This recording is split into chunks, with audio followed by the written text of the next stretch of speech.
ಪ್ರೇಮಿಯಿಂದ ಕೊಲೆಯಾಗಿದ್ದ ವಿದ್ಯಾರ್ಥಿನಿ ಯಾಮಿನಿ ಕೊಲೆ ಕೇಸ್ನಲ್ಲಿ ಈಗ ಮತ್ತೊಂದು ಬಿಗ್ ಟ್ವಿಸ್ಟ್ ಸಿಕ್ಕಿದೆ. ಆರೋಪಿಯ ಮೊಬೈಲ್ ರಿಟ್ರೀವ್ ವೇಳೆ ಒಂದೊಂದೇ ಸ್ಫೋಟಕ ಸತ್ಯಗಳು ಹೊರಬರುತ್ತಿವೆ.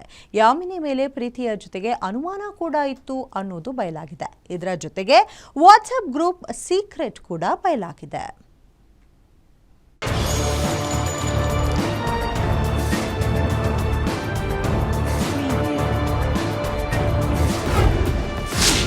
ವಿದ್ಯಾರ್ಥಿನಿ ಯಾಮಿನಿ ಕೊಲೆ ಕೇಸ್ಗೆ ಮತ್ತೊಂದು ಬಿಗ್ ಟ್ವಿಸ್ಟ್.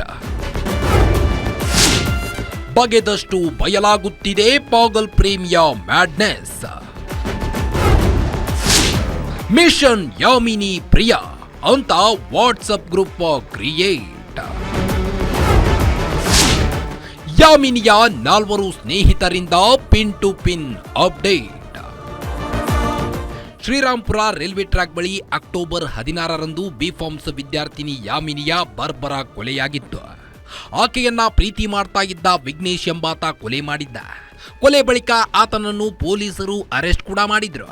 ಈ ವೇಳೆ ಆತನ ಮೊಬೈಲ್ ಸೀಸ್ ಮಾಡಿದ್ದು, ಅದನ್ನ FSLಗೆ ರವಾನೆ ಮಾಡಿದ್ರು. ಈಗ ಮೊಬೈಲ್ ರಿಟ್ರೀವ್ ಆಗಿತ್ತು. ಮಿಷನ್ ಯಾಮಿನಿ ಪ್ರಿಯಾ ಅನ್ನೋ ವಾಟ್ಸ್ಆಪ್ ಗ್ರೂಪ್ ಸೀಕ್ರೆಟ್ ಅನ್ನ ಪೊಲೀಸರು ಬಯಲು ಮಾಡಿದ್ದಾರೆ.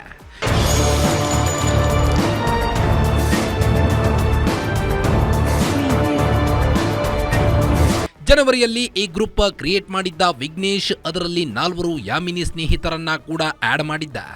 ಯಾಮಿನಿಗೆ ಗೊತ್ತಾಗದೆ ಸ್ನೇಹಿತರನ್ನ ಭೇಟಿ ಮಾಡಿ, ನಾನು ಪೊಲೀಸ್, ನಾನು ಯಾಮಿನಿಯನ್ನ ಮದುವೆಯಾಗ್ತಾ ಇದ್ದೀನಿ, ಆಕೆಯ ಪ್ರತಿಯೊಂದು ಮೂಮೆಂಟ್ ಕೂಡ ನನಗೆ ಹೇಳಬೇಕು, ಇಲ್ಲ ಅಂದ್ರೆ ನಿಮ್ಮ ಮೇಲೆ ಕೇಸ್ ಹಾಕಿ ಲೈಫ್ ಸ್ಪಾಯ್ಲ್ ಮಾಡ್ತೀನಿ ಅಂತ ಧಮಕಿ ಹಾಕಿದ್ದ.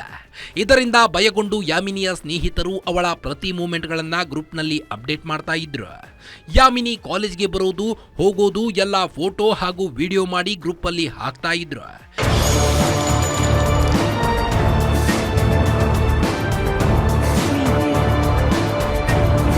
ಇನ್ನು ವಿಘ್ನೇಶ್ ತನ್ನ ವಾಟ್ಸಪ್ DPಗೆ ನರಹಂತಕ ಕಾಡುಗಳ್ಳ ವೀರಪ್ಪನ ಫೋಟೋ ಹಾಕಿದ್ದು, ವೀರಪ್ಪನಂತೆ ಧೈರ್ಯಶಾಲಿಯಾಗಬೇಕು ಅನ್ನೋ ಆಸೆ ಇಟ್ಟುಕೊಂಡಿದ್ದಂತೆ. ಯಾಮಿನಿಯ ಮೇಲೆ ಅವನಿಗೆ ಪ್ರೀತಿಯ ಜೊತೆಗೆ ಇತ್ತೀಚೆಗೆ ಅನುಮಾನವೂ ಕೂಡ ಶುರುವಾಗಿತ್ತು.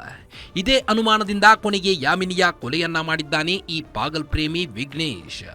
ಸದ್ಯ ಶ್ರೀರಾಂಪುರ ಪೊಲೀಸರು ವಿಘ್ನೇಶ್ ಮೊಬೈಲ್ ರಿಟ್ರೀವ್ ಆಗಿದ್ದ ಗ್ರೂಪ್ನಲ್ಲಿ ಇದ್ದ 4 ಸ್ನೇಹಿತರ ಹೇಳಿಕೆ ದಾಖಲಿಸಿದ್ದು, ಈ ವೇಳೆ ಬೆದರಿಕೆ ಹಾಕಿರೋ ವಿಚಾರ ಕೂಡ ಬಾಯ್ಬಿಟ್ಟಿದ್ದಾರೆ. ಸದ್ಯ ಅವರ ಹೇಳಿಕೆ ಜೊತೆಗೆ ಕೆಲ ಸಾಕ್ಷ್ಯಗಳ ಸಂಗ್ರಹವಾಗಿದ್ದು, ಆದಷ್ಟು ಬೇಗ ಕೋರ್ಟ್ಗೆ ಚಾರ್ಜ್ ಶೀಟ್ ಸಲ್ಲಿಸಲು ಶ್ರೀರಾಂಪುರ ಪೊಲೀಸರು ರೆಡಿಯಾಗ್ತಾ ಇದ್ದಾರೆ. ಒಟ್ಟಲ್ಲಿ ಪ್ರೀತಿಯ ಹೆಸರಿನಲ್ಲಿ ಯಾಮಿನಿಯ ಬಾಳಿಗೆ ಬೆಂಕಿ ಇಟ್ಟ ಹುಚ್ಚು ಪ್ರೇಮಿ ವಿಘ್ನೇಶ್ಗೆ ನ್ಯಾಯಾಲಯ ಅತ್ಯಂತ ಕಠೋರ ಶಿಕ್ಷೆ ನೀಡಿ ಇಂತಹ ಕೃತ್ಯಗಳನ್ನು ತಡೆಗಟ್ಟುವಂತಾಗಲಿ ಎಂಬುದು ನಮ್ಮ ಉದ್ದೇಶ. SK Manjunath, crime bureau, guarantee news, Bengaluru.